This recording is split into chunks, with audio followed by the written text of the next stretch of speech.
오늘도 우리 다음교회 함께 하신 여러분들을 환영하고 또 사랑하고 축복합니다. 우리 옆 사람에게 인사합시다. 사랑합니다. 환영합니다.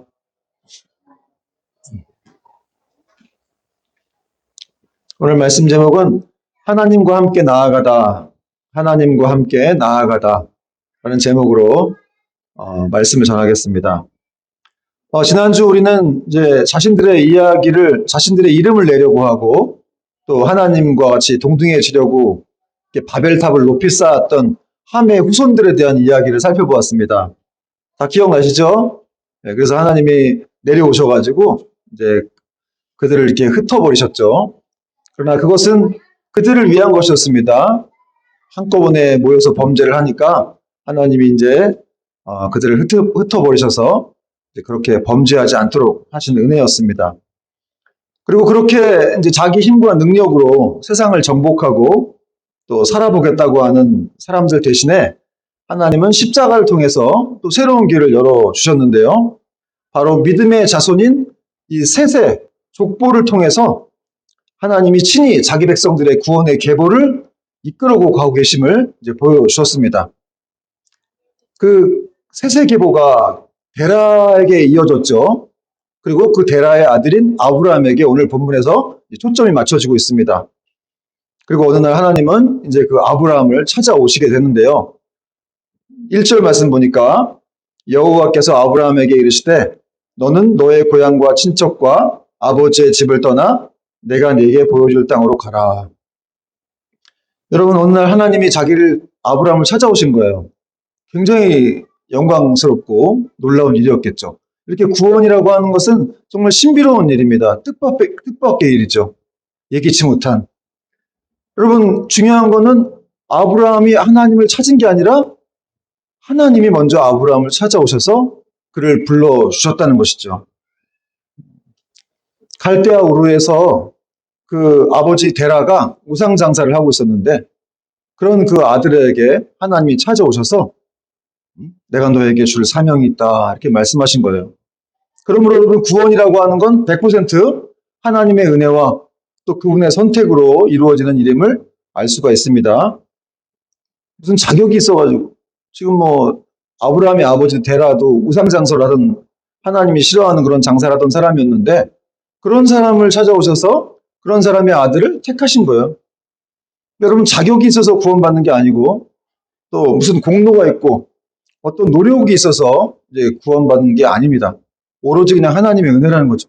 우리가 이 자리에 앉아 있는 건 그냥 하나님의 은혜라는 거예요. 그냥 그의 기쁘신 뜻대로의 결정이라는 사실입니다. 그래서 여러분, 하나님이 우리를 찾아오는 순간 우리의 삶은 이 절망에서 소망으로 바뀌고 죽음에서 생명으로 바뀌게 되는 것입니다. 근데 여러분, 성경에 보니까 하나님이 아브라함만 찾아오신 게 아니었죠. 보면 하나님이 아담도 찾아오셨습니다. 아담이 범죄하고 숨어 있었을 때 아담아 네가 어디 있느냐 이렇게 아담을 찾아오셨어요. 두려워 떨고 있는. 그리고 노아도 하나님이 먼저 찾아가셨죠. 그래서 대홍수 심판에서 그를 구해 주셨습니다. 또 모세에게도, 광야에 있는 모세에게도, 또 이게 목양을 하고 있는 또 다윗에게도 그들이 비천할 때, 그런 상태에 있을 때 하나님이 찾아가셔서 그들을 불러주셨습니다. 여러분, 신약시대 예수님의 제자들도 마찬가지죠. 제자들도 예수님이 먼저 그들을 찾아가셨어요. 그래서 베드로를 부르시고 또 요한도 부르시고 다 부르셨다는 것. 사도 바울도 막 범죄하고 있는 상황에 다메섹 도상으로 믿는 사람들을 붙잡아가지고 가는 도중에 주님께서 그 다메섹 도상으로 나타나셨습니다. 그래갖고 큰 빛 가운데에서 네가 어찌하여 나를 핍박하느냐 이렇게 말씀하시면서 그를 하나님의 자녀 되게 하셨습니다. 여러분, 그러므로 우리도 마찬가지죠. 앞서 말씀드렸지만 우리도 하나님께서 먼저 찾아오셨고 불러주셨기 때문에 우리가 이렇게 구원받아서 이 자리에 앉아 있는 거예요. 제가 김춘수 작가의 꽃이라는 시를 여러분도 아시죠? 그 구절에 보면은 내가 그의 이름을 불러주기 전에는 그는 다만 하나의 몸짓에 지나지 않았다. 내가 그의 이름을 불러주었을 때 그는 나에게로 와서 꽃이 되었다. 이런 유명한 구절이 있는데 이 구절처럼 하나님이 우리의 이름을 불렀을 때 진정으로 우리는 이 인생에 꽃이 피게 되고 또 새로운 피조물로서 다시 한번 하나님 앞에 삶을 살게 되었다는 것이죠. 그리고 그때 하나님은 우리에게 또 이렇게 사명을 주신 거예요. 아브라함에게 주셨듯이.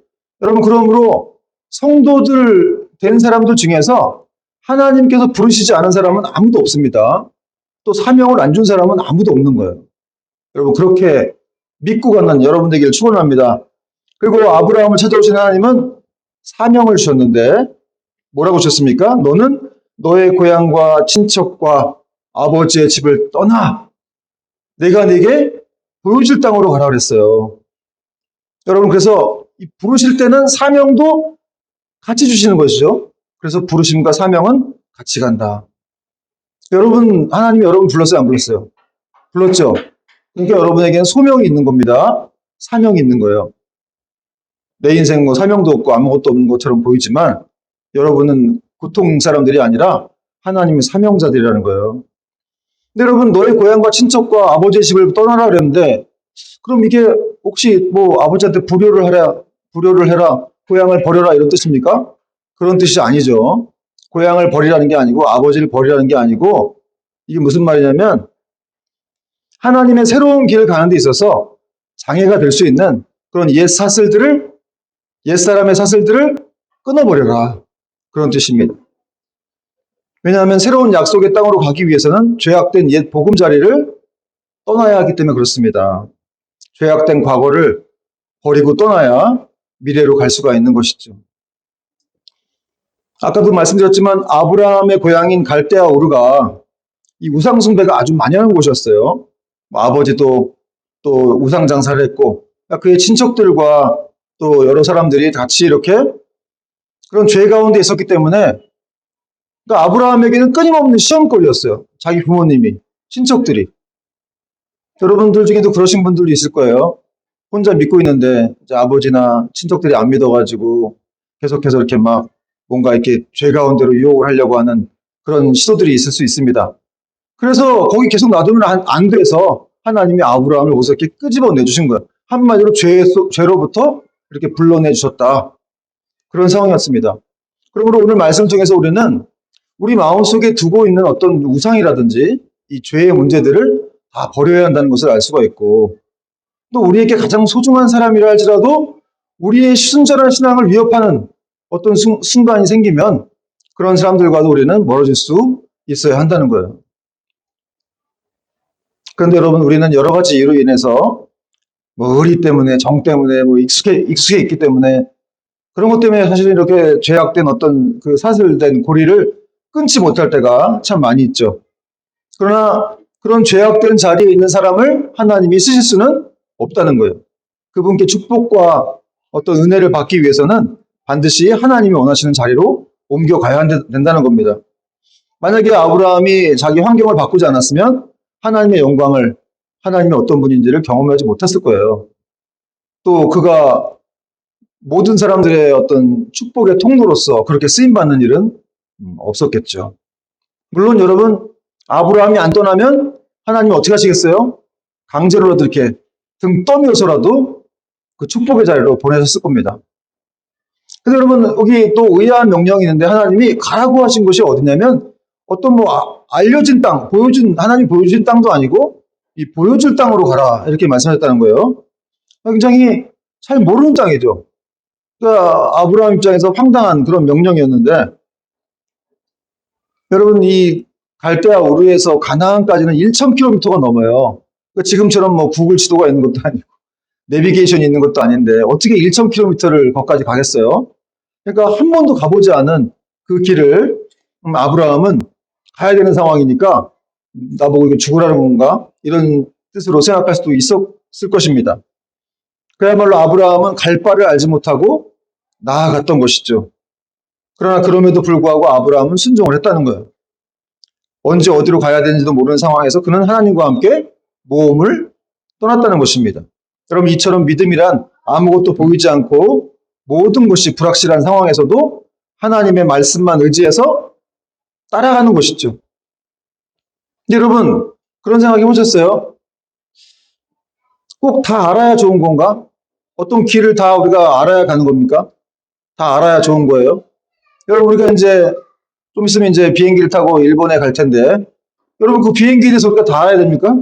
비행기에 부품이 몇 개고 조종은 누가 하는지, 그게 언제 만들어졌는지 이런 걸 알 필요가 있어요? 그냥 믿고 타는 거죠. 그냥 비행기가 있으니까 다 타니까 타나 보다. 이렇게 타는 거죠. 신앙도 마찬가지라는 거예요. 하나님에 대해서도 그냥 그분이 말씀하시면 그냥 믿고 가면 된다는 거예요. 이것저것 다 째고 막 따지고 재고 이럴 필요가 없습니다. 그리고 여러분, 하나님이 우리를 무시해서 어떤 미래에 대해서, 갈 길에 대해서 안 알려주시는 게 아니라 사실은 우리를 사랑하시기 때문에 약속을 주시는 거예요. 길을 보여주시지 않고 사랑하기 때문에 약속을 주신다. 여러분, 하나님이 미래를 안 알려주시는 이유가 있는데 사실은 그거 알려주면 여러분 안 갈 거잖아요.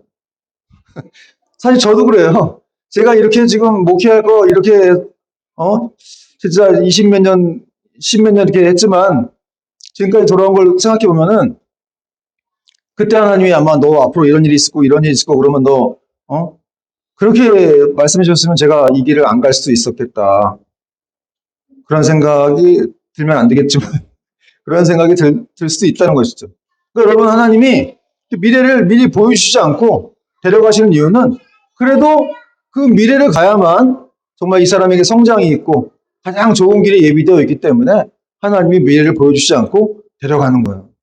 여러분, 우리에게 어떤 때 답답하게 하시죠. 앞길을 도대체 어떻게 되는지도 모르겠는데 불안하고 내 앞길이 어떻게 되는 거지? 그런 생각을 할 수 있지만 여러분, 하나님이 우리 길을 인도하시고 있다는 사실을 분명히 믿어야 된다는 거죠. 그리고 우리는 믿음으로 그냥 따라가면 된다는 거예요. 자, 오늘 2절을 보니까 또 하나님이 아브라함에게 너를 어떻게 하겠다고 말씀하시냐면 아브라함에게 큰 민족을 이루게 하고 복의 근원이 되게 하시겠다.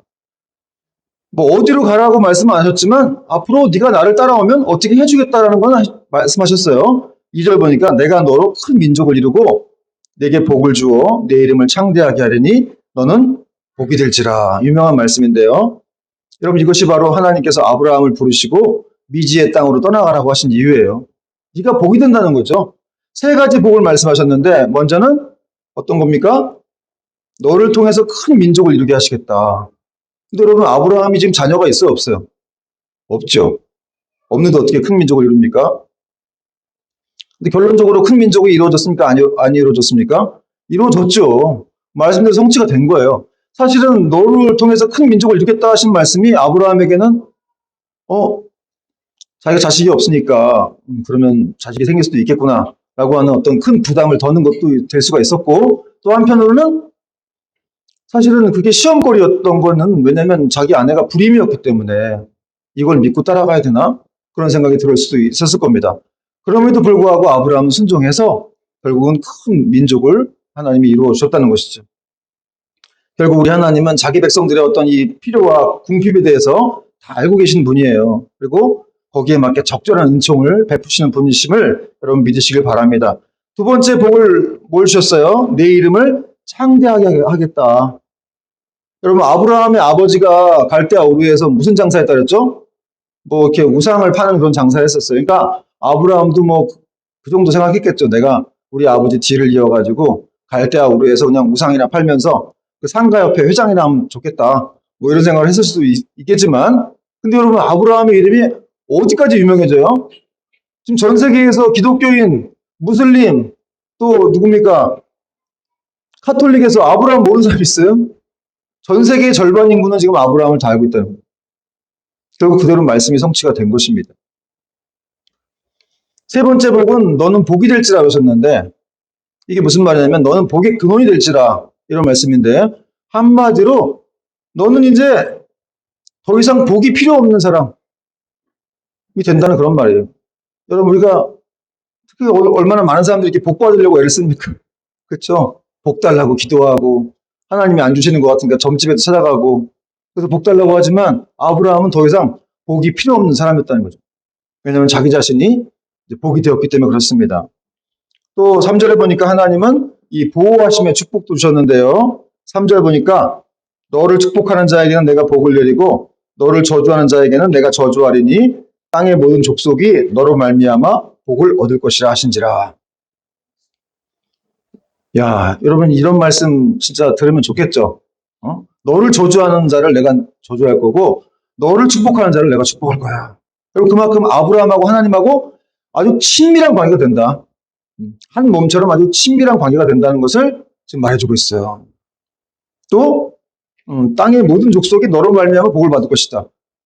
우리도 아브라함의 복을 받았잖아요, 그죠? 아브라함이 믿음의 조상이 되면서 그 후에 예수님이 오시고 또 그분을 통해서 우리도 아브라함의 영적 후손이 된 거예요. 그러니까 아브라함 한 사람을 통해서 온 세상의 모든 사람들이 다 복을 받은 것이죠. 또 이 말씀은 메시아를 가리키는 말씀이기도 합니다. 온 땅의 모든 족속이 너로 인하여 복을 받을 것이라. 이 너가 바로 예수님이에요.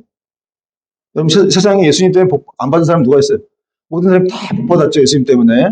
여러분 세상에 주신 가장 큰 축복 중에 최고의 축복은 바로 우리 주님이신 줄 믿으시기 바랍니다.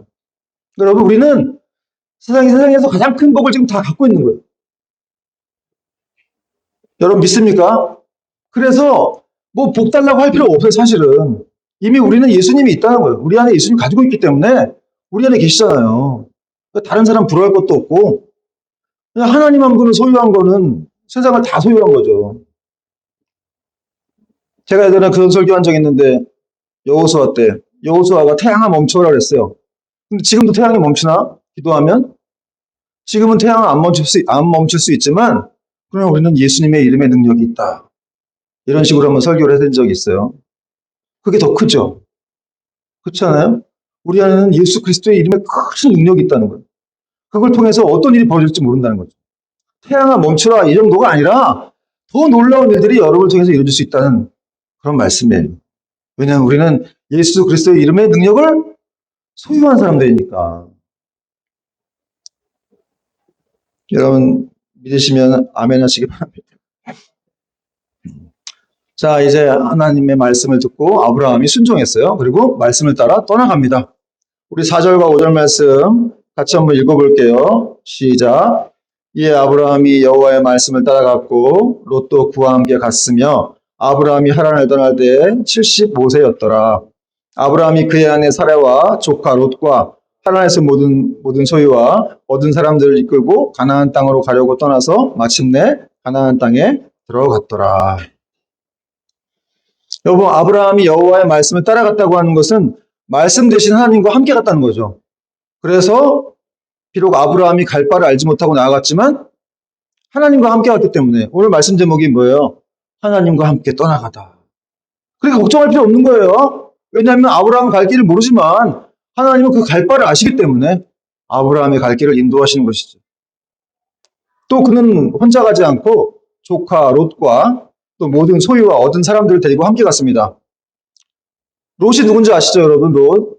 아마 롯이 뭐 기쁜 마음으로 따라갔을 것 같지는 않은데 어쨌든 이 사람이 따라갔기 때문에 함께 구원을 받은 것입니다. 여러분 억지로라도 또 얼떨결에라도 믿음의 사람들을 따라가야 돼요. 거기 붙어야 돼요. 그냥 예수님께 늘 붙어 있어야 되는 거예요. 믿음의 사람들 옆에 붙어 있어야 되는 거예요. 여러분 믿음은 결코 홀로 가지 않고 또 이렇게 가족과 친지들을 데리고 갑니다. 여러분 우리 혼자 천국 갈 수 없잖아요. 내가 사랑하는 사람들이 예수님을 안 믿고 있는데 오늘 아브라함이 혼자 가지 않고 자기 조카 롯과 아내와 또 자기의 소유의 모든 사람들을 다 데리고 가나안으로 갔다는 거예요.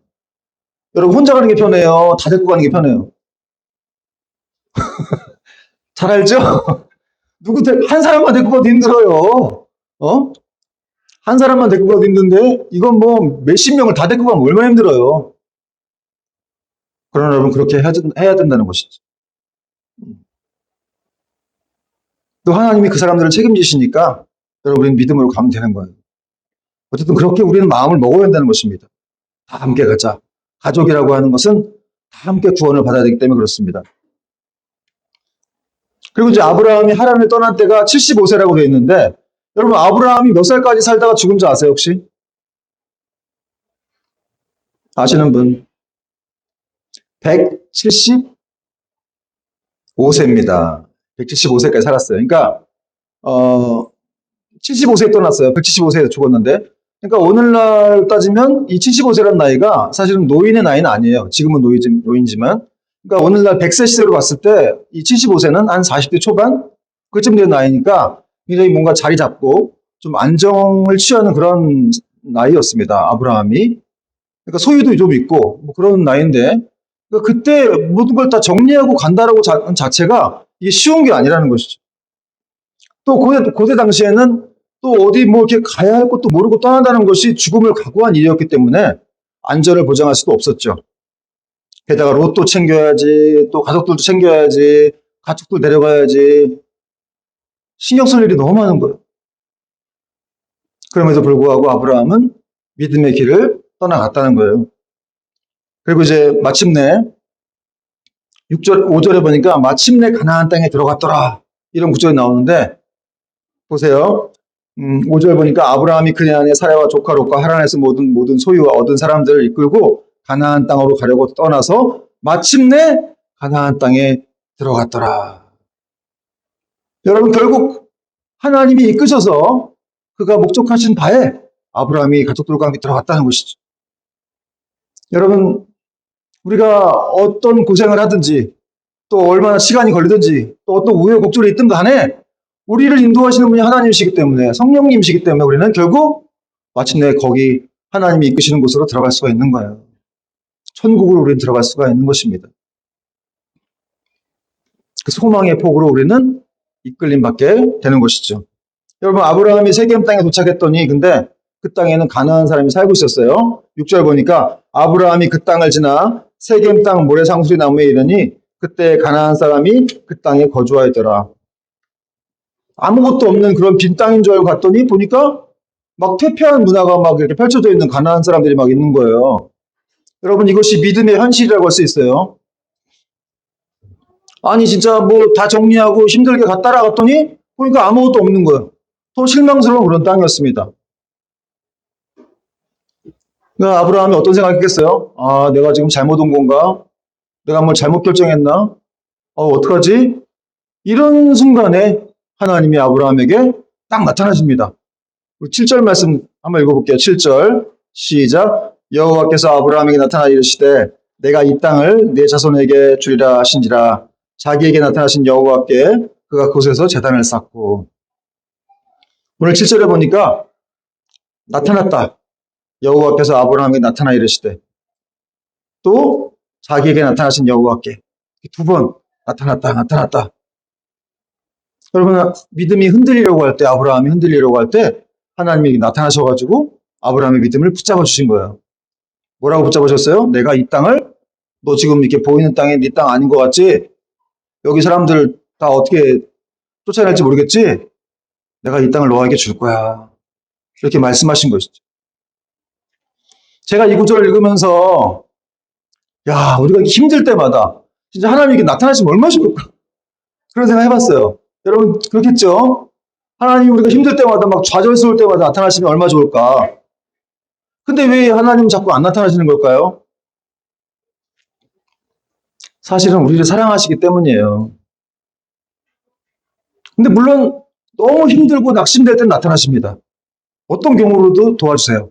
그런데 그렇게 매번 뭐 쉽게 도와주시는 분은 아니라는 것이죠. 그렇게 하면 자녀들을 망치게 되기 때문에 그렇습니다. 우리가 자녀를 키울 때도 자꾸 도와주고 걔가 뭐 이렇게 넘어졌을 때도 막 일으켜주고 하면 마음 아프니까 막 일으켜주고 싶은데 근데 그렇게 했다가는 자녀에게 스스로 독립심이 생기는 것이 어렵듯이 하나님도 우리를 잘 아시기 때문에 우리가 어떻게 하면 더 잘 성장하는 걸 아시기 때문에 매번 이렇게 도와주시지 않고 아주 힘들 때만 이렇게 나타나셔서 역사하시는 분이죠. 또 안 나타나신 이유는 우리가 성경이 있기 때문에 그렇습니다. 성경이 있고 우리가 기도하면 하나님이 응답 주신다는 그런 또 뜻이 있기 때문에 하나님이 자주 안 나타나시는 경우가 있다는 것이죠. 여러분 우리는 직접 눈으로 봤으면 좋겠고 그렇게 하면 더 확실히 믿을 것 같지만 그러나 주님은 그런 방법을 좋아하시지 않는다는 거예요. 눈에 안 보여도 하나님이 잘 안 느껴져도 우리가 잘 믿기를 원하십니다. 여러분 그 요한복음에 보면은 예수님이 십자가 밖에 죽으시고 그 부활하시고 그 제자들이 막 유대인들이 두려워가지고 그 모여있는 집안에 예수님이 들어오셨죠. 그래가지고 제 아들을 다 보여주니까 제 아들 다 믿었어요. 그런데 그때 없던 도마가 나중에 와가지고 나는 예수님 안 믿어. 죽은 사람이 어떻게 살아나? 막 이렇게 얘기했더니 나중에 예수님이 그걸 들으시고 또 8일 후에 도마를 찾아오셨습니다. 그래서 뭐라고 하셨어요? 이리 와봐 도마야. 내 구멍난 옆구리에 네가 내 손가락을 넣어봐라. 내 구멍난 손바닥에 네 손가락을 넣어보고 믿음 없는 자가 되지 말고 믿는 자가 되라. 저는 이 부분을 보면서 우리 주님께서는 진짜 얼마나 구체적인 분이신가. 그냥 그렇게 믿음이 없는 사람은 그냥 구체적으로 이렇게 눈높이에 맞춰가지고 내 옆구리 구멍난 옆구리에 손 넣어봐. 내 구멍난 손바닥에 손 넣어봐.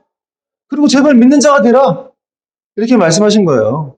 여러분 그런 장면을 통해서라도 우리는 우리 주님께서 우리가 얼마나 자기를 믿기를 원하시는지 어떤 상황 가운데서도 믿기를 원하시는지를 알 수가 있다는 것이죠. 도마가 그랬어요. 네 믿습니다 주님. 제가 이제 주님을 봤으니까 믿습니다. 그랬더니 예수님 뭐라 하셨어요? 네가 나를 본고로 믿느냐? 보지 못하고 믿는 자들은 더 복되도다. 여러분 주님의 뜻이 분명하죠. 안 보고도 믿는 사람들. 안 보고 너무 힘들어. 하나님은 안 계시는 것 같으니까 신앙생활 너무 힘든데 그럼에도 불구하고 마치 계시는 것처럼 생각하고 그렇게 생활하는 것 자체를 계시는 것처럼이 아니라 계시죠. 그렇게 생활하는 것 자체를 하나님은 기뻐하신다는 거예요. 그리고 여러분을 안 도와주는 게 아니죠. 늘 함께 하시면서 안 보일 뿐이지 안 계신 게 아니잖아요. 그러면서 어려울 때마다 하나님이 이렇게 나타나시고 역사하시는 분이라는 것이죠. 자, 이제 목숨 걸고 힘들게 갔는데 아무것도 없으면은 얼마나 하나님이 원망스럽겠습니까마는 아브라함은 불평하지 않았다는 거죠. 그리고 하나님 앞에 또 이 사람은 예배를 드립니다.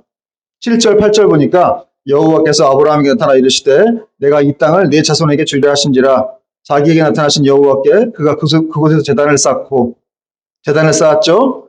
거기서 베델 동쪽산으로 옮겨 장막을 치니 서쪽은 베델이요 동쪽은 아이라 그가 그곳에서 여호와께 제단을 쌓고 여호와의 이름을 부르더니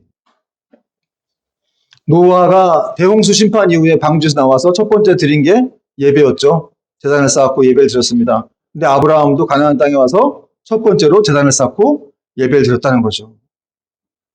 근데 여러분 어디 첫 번째 가면은 항상 예배를 드리세요. 하나님이 기뻐하시는 것입니다. 이렇게 아브라함이 낯설고 외로운 타지에 와가지고 불평하지 않고 하나님 앞에 감사하면서 예배를 드렸다는 것이죠. 그러므로 여러분 세상이 우리를 힘들게 하고 어렵게 할지라도 절망시킨다 할지라도 우리가 어떤 곳에서든지 우리가 하나님 앞에 찬양하면서 감사하면서 예배를 드릴 수 있는 사람들이 되어야 한다는 것이죠. 여러분 교회가 뿐만 아니라 어느 곳이든지 우리가 예배 드릴 수 있잖아요. 혼자 찬양하고 기도할 수 있습니다. 그럴 때 하나님이 역사하시고 여러분에게 은혜를 베푸시는 것입니다. 여러분 예배라고 하는 것은 이 하늘과의 신령한 교통이라고 할 수 있어요. 하늘과의 신령한 교통을 계속 유지하는 그런 특별한 수단이다. 그것이 바로 예배입니다. 여러분이 오늘 예배에 나왔으니까 이렇게 말씀을 듣고 또 믿음도 생기고 하나님의 축복도 받고 그러는 것이지 예배 안 드리면 어떻게 되겠어요? 그러니까 이 하늘의 신령한 교통을 계속 그 수단을 유지하기 위해서는 우리가 예배를 드려야 되는데 아브라함도 가나안 땅에서 예배드리고 또 말씀 보니까 그가 이동하면서 장막을 쳤는데 텐트를 쳤는데 그 텐트를 칠 때마다 또 예배를 드렸다. 이렇게 오늘 성경이 말씀하고 있어요. 새로운 곳에 가서 장막을 칠 때마다 또 예배를 드린 거예요. 감사하고 예배드리고. 여러분 아브라함이 혼자 가나안 갔어요? 아니죠. 그 많은 식솔들 아내와 자녀들 자녀는 없었죠. 그 많은 식솔들을 데리고 갔으니까 이 사람들이 아브라함이 예배드릴 때마다 뭔가 배웠겠죠. 기도를 배우고 또 예배를 배웠을 것입니다. 그러니까 사실은 아브라함이 이 고대 때부터 가정 예배를 드린 거예요. 여러분 가정 예배를 회복하시기 바랍니다. 여러분 가정 예배가 얼마나 큰 축복인지 몰라요. 가정 예배가 별게 아니에요. 그냥 성경 한 구절 읽고 성경 한 장 읽고 기도하면 되죠. 옛날에 어떤 분이 자녀들을 모아놓고 가정 예배 드리는데 딱 성경 읽고 있는데 기도를 하려고 하니까 설교를 못 하겠대요. 그래서 얘들아 따라해라. 예수님 만세! 예수님 만세! 3번 하고 가정 예배를 끝냈다고 하더라고요. 여러분 그것도 예배입니다. 예수님 만세! 우리의 왕이신 분께 만세를 외치는 것. 이것이 진정한 예배죠. 여러분 예배가 결코 어려운 것이 아니라고 하는 것. 뭐 그럴 때 예수님이 받으시고 기뻐하신다는 거죠.